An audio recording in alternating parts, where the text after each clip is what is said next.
Matthew chapter 20. The parable of the workers in the vineyard.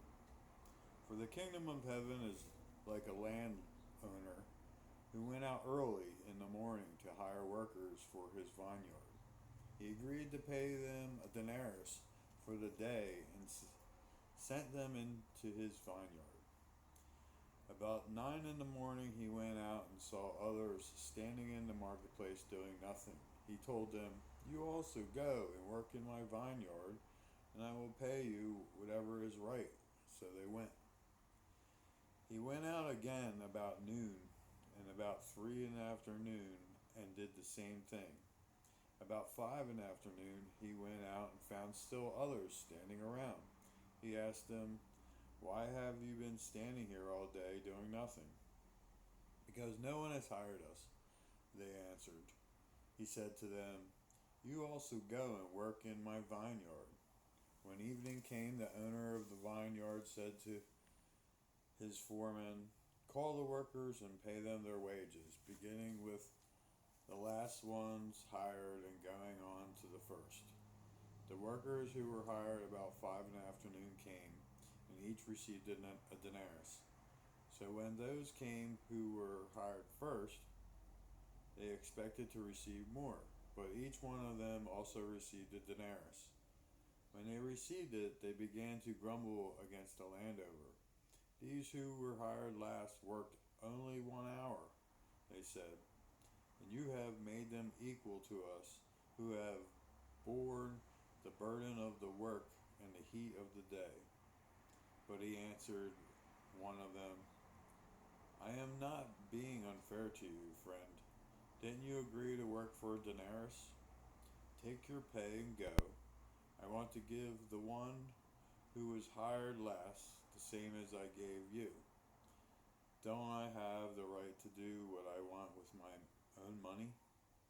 Or are you so envious because I am generous? So the last will be first, and the first will be last." Jesus predicts his death a third time. Now Jesus was going up to Jerusalem. On the way, he took the 12 aside and said to them, "We are going up to Jerusalem, and the Son of Man will be delivered over to the chief priests and the teachers of the law. They will condemn him to death, and will hand him over to the Gentiles to be mocked, and flogged and crucified. On the third day he will be raised to life." A mother's request. Then the mother of Zebedee's sons came to Jesus with her sons, and kneeling down asked him a favor of him. "What is it you want?" he asked. She said, "Grant the one of these 2 sons of mine may sit at the right hand, right, and the other at your left in your kingdom." "You don't know what you are asking," Jesus said to them. "Can you drink the cup I am going to drink?" "We can," they answered. Jesus said to them, "You will indeed drink from my cup, but to sit at my right or left is not for me to grant. These places belong to those for whom they have been prepared by my Father."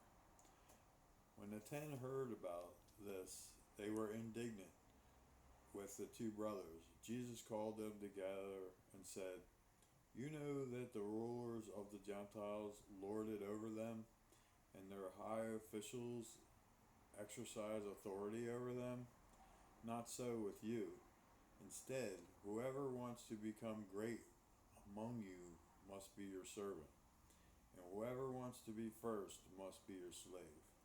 Just as the Son of Man did not come to be served, but to serve, and to give his life as a ransom for many." 2 blind men receive sight. As Jesus and his disciples were leaving Jericho, a large crowd followed him.